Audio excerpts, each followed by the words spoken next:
Buenas tardes, mi nombre es Luis Fernando Montes Díaz. Hoy les vengo a hablar sobre los discos.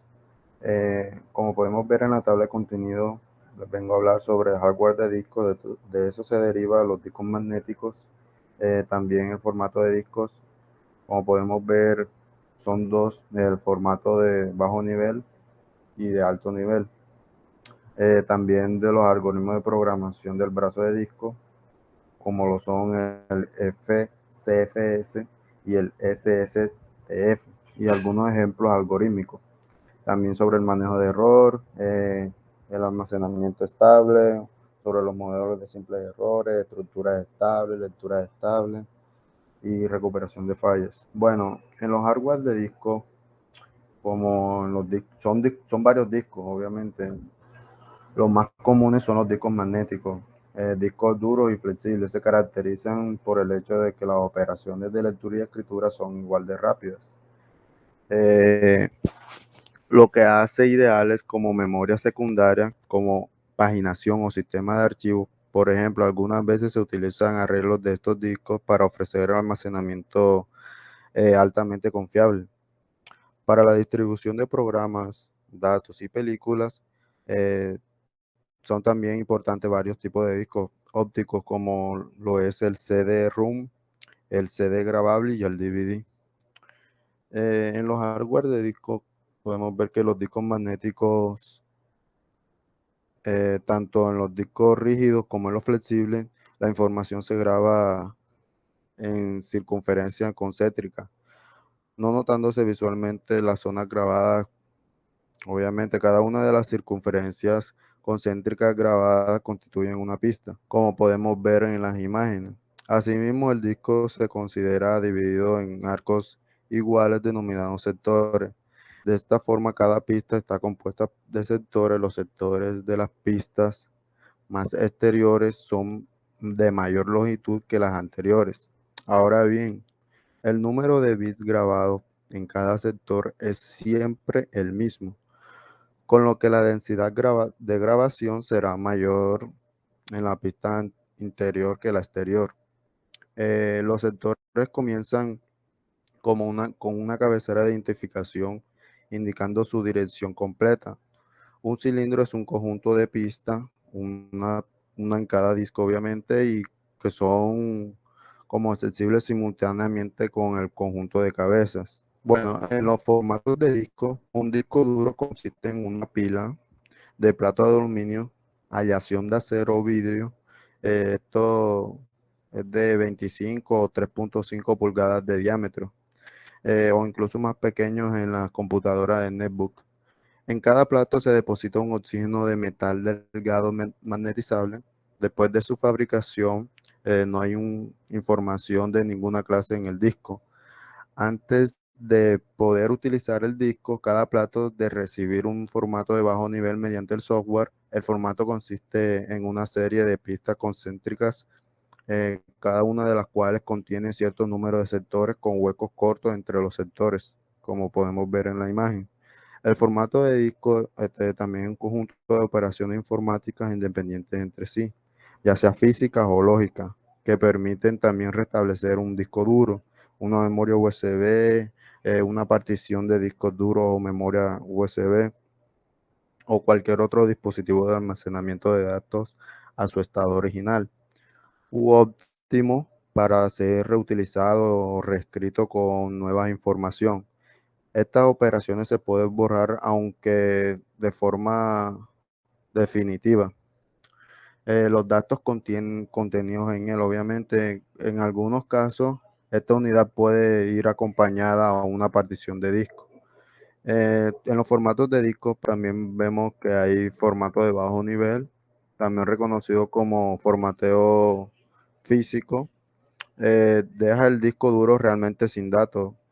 Lo que ocurre es que el cabezal de escritura de disco, el que cambia de magnetismo de los sectores, esa es su función, pasará por cada sector de disco eliminando los datos que se pueden encontrar en él y marcando cada sector como vacío. Esto provoca que cualquier dato que haya en el disco puede completamente borrarlo.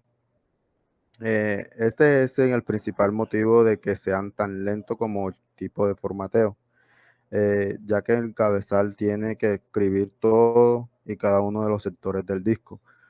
Hoy en día, con la tecnología de la que disponen los discos duros normales, eh, no suelen ser necesarios realizar un formateo de bajo nivel. Además de que ya vienen de serie con este tipo de formato, no se pierden la disposición de sectores, aunque haya escritura errónea. Es más, hay ocasiones en las que un formateo físico puede llegar a dañar un disco duro. Normalmente solo los discos flexibles necesitan ser formateados o ser como formato de bajo nivel, mejor dicho. Los discos duros vienen formateados obviamente de fábrica y nunca se pierde el formato. Por operaciones normalmente incluso son defectuosos. Se pueden perderse por campos magnéticos o alta temperatura. Actualmente los discos duros vienen con tecnología que no requiere formato de bajo nivel.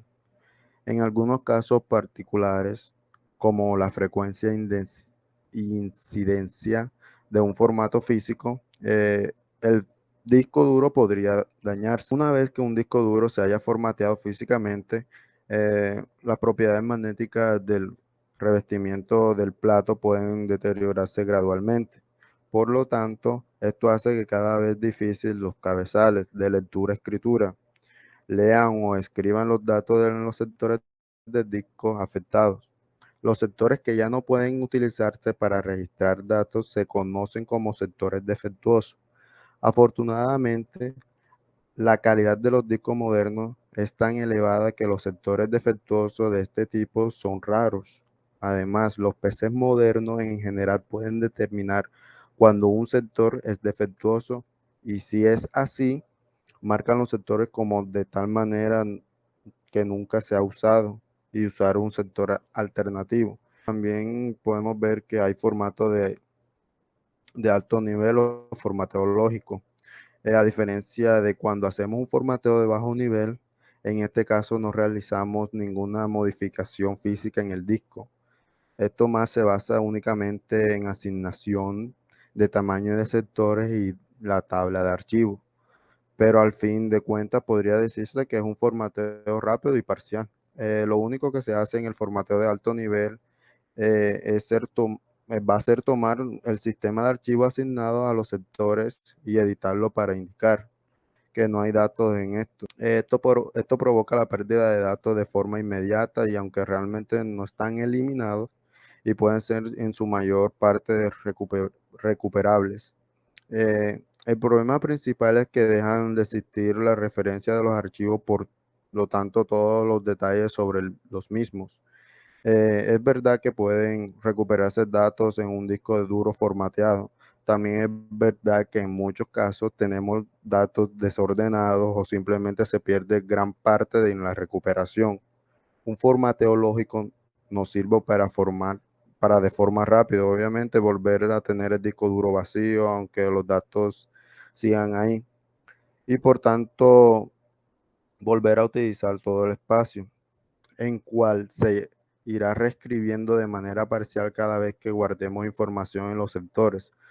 Una vez escrita la información sobre la que ya había datos, no se pueden volver a recuperar los anteriores, ya que cambiamos la magnetización de los sectores, de modo que al utilizar toda la capacidad del disco duro, después de un formateo lógico, los archivos anteriores se habrá sobrescrito y de manera que se habrán perdido de manera definitiva. El algoritmo de programación del brazo de disco, podemos ver en la imagen que para la mayoría de los discos el tiempo de búsqueda denomina los otros dos tiempos, perdón, por lo cual al reducir los tiempos de búsqueda promedio se puede mejorar el rendimiento del sistema de manera considerable.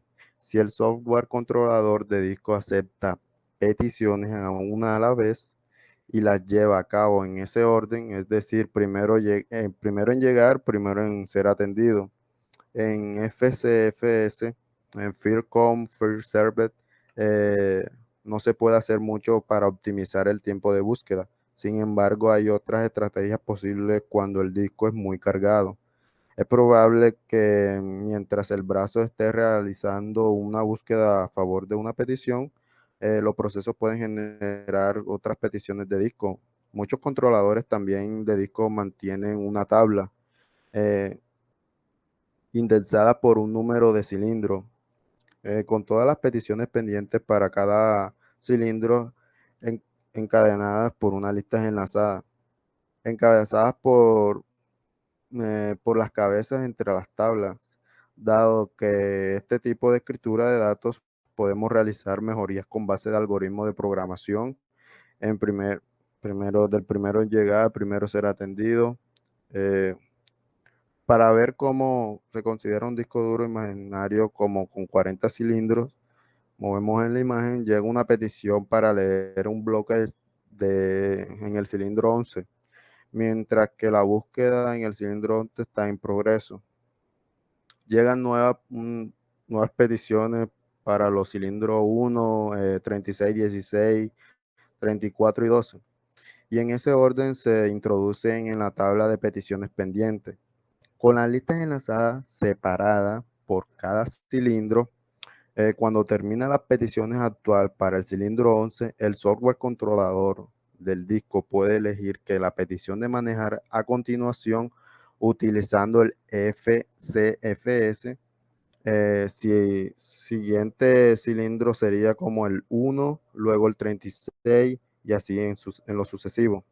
Este algoritmo requiere movimientos en brazo de 10, 35, en el 20, en el 18, 25 y 3, respectivamente, para un total de 111 cilindros. En la FCFS, primero entrar y primero ser atendido, esta planificación es justa en el sentido de que una vez que llega una petición, se fija en su lugar dentro de la cola de espera. Una petición no puede ser desplazada por llegar de otra con prioridad más alta.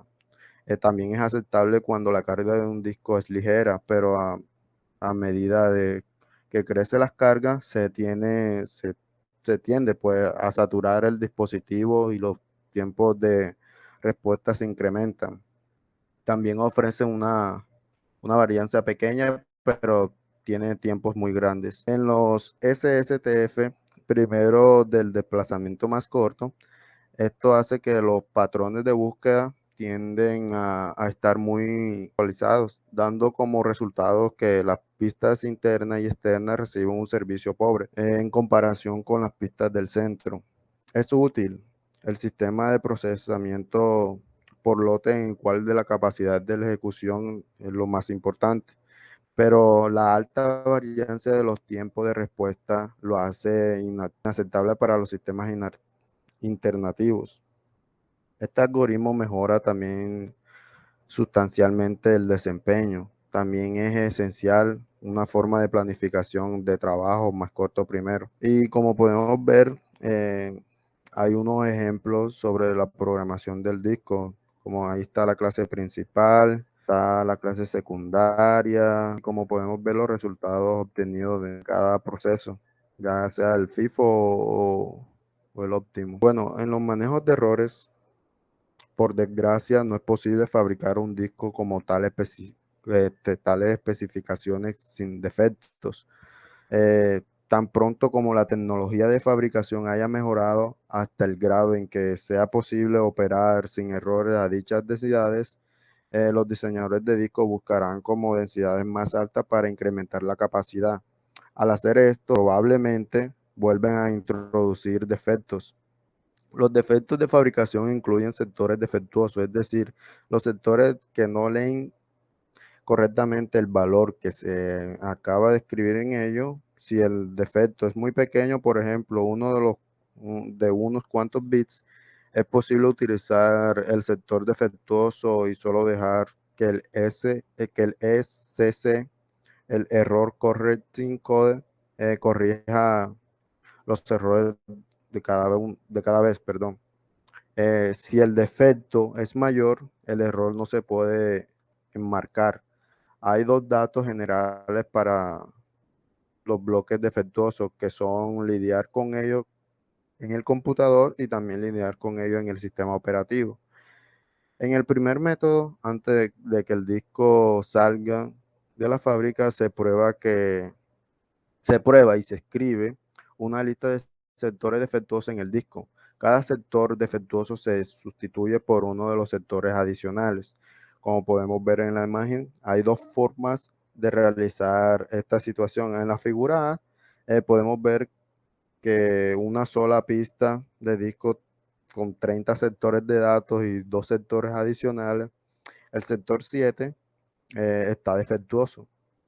Lo que el controlador puede hacer es reasignar uno de los sectores adicionales como sector 7, como se muestra en la figura B.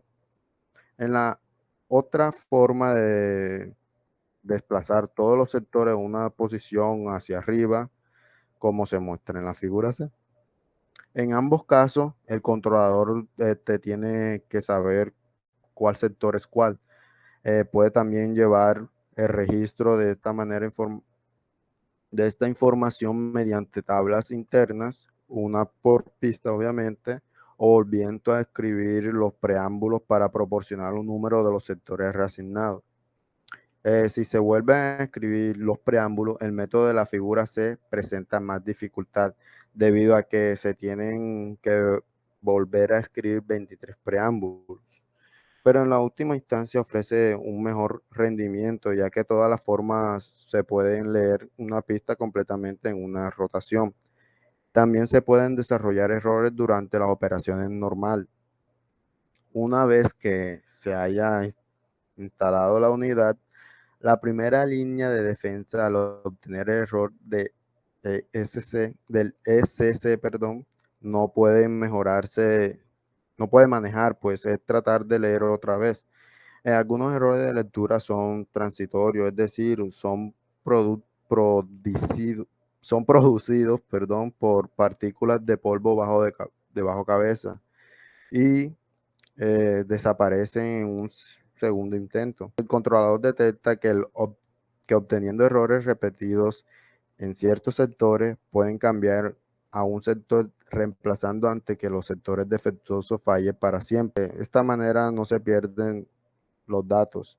El sistema operativo y el usuario ni siquiera se enteran del problema. Por lo general se tienen que utilizar el método de la figura B debido a que los otros sectores podían tener ahora datos. Para utilizar este método de la figura C no solo había que volver a escribir los preámbulos, sino también copiar todos los datos. En el almacenamiento estable, en teoría, un disco simplemente debe trabajar todo el tiempo sin error. Pero por desgracia, eso no se puede lograr. Lo que se puede lograr es un subsistema de disco que tenga el siguiente propiedad. Cuando se emite una escritura, el disco debe escribir correctamente los datos o no hacer nada, dejando los datos existentes intactos. Bueno, en los modelos de los posibles errores, son 4 puntos. Uno de ellos que cuando el disco escribe un bloque, la lectura es correcta o incorrecta. Y este error se puede detectar a una lectura subsiguiente al examinar los valores de los campos ESC. También otro punto sería que un sector escrito correctamente puede volverse defectuoso de manera repentina, quedando iligible. Sin embargo, la suposición es que dichos eventos son tan raros que probablemente de que el mismo sector se vuelva defectuoso en una segunda unidad. También la CPU puede fallar y el último sería que cuando utiliza un par de discos idénticos en donde los bloques correspondientes funcionan en un conjunto para formar un bloque libre de errores. En la escritura estable consiste primero en escribir el bloque de la unidad 1 y después volver a leerlo para verificar que se haya escrito correctamente. Una vez que tiene éxito la escritura de la unidad 1, se escribe el bloque correspondiente en la unidad 2 y se vuelve a leer. En las lecturas estables, primero se lee el bloque de la unidad 1. Si esto produce un SC incorrecto, la operación de la lectura se vuelve a intentar hasta n veces. Si todas estas operaciones producen efectuosas, se lee el bloque correspondiente a la unidad 2. Pasa.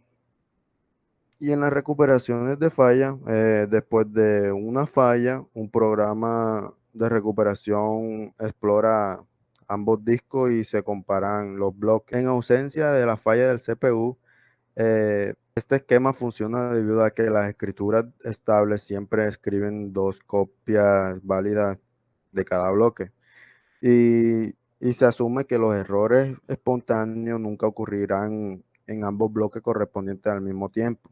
Y se hace la pregunta, ¿y qué tal en la presencia de fallas del CPU durante escrituras estables?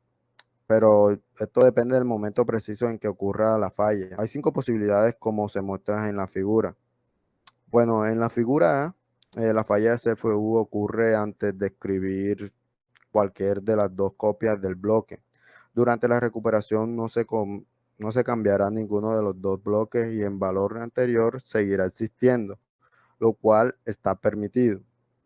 En la figura B, la CPU falla durante la escritura de la unidad 1, destruyendo el contenido del bloque. Sin embargo, el programa de recuperación detecta este error y restaura el bloque de la unidad 1 y el bloque en la unidad 2. Por ende, el efecto de la falla se borra y el estado anterior se restaura, por ejemplo, en la figura C, por completo, perdón. En la figura C, la falla de la CPU ocurre una vez que se escriba en la unidad 1, pero antes de escribir en la unidad 2, aquí se ha como traspasado el punto donde hay un retorno. El programa de recuperación copia el bloque de la unidad 1 y la unidad 2. Y obviamente la escritura tiene éxito. La figura D, como en la figura B, durante la recuperación, el bloqueo bueno sobrescribe al bloque malo. De nuevo, el valor final en ambos bloques es el nuevo, obviamente, pero el último de la figura E, el programa de recuperación ve que ambos bloques son iguales, por lo que no se cambia ninguno, obviamente, y la escritura tiene éxito también.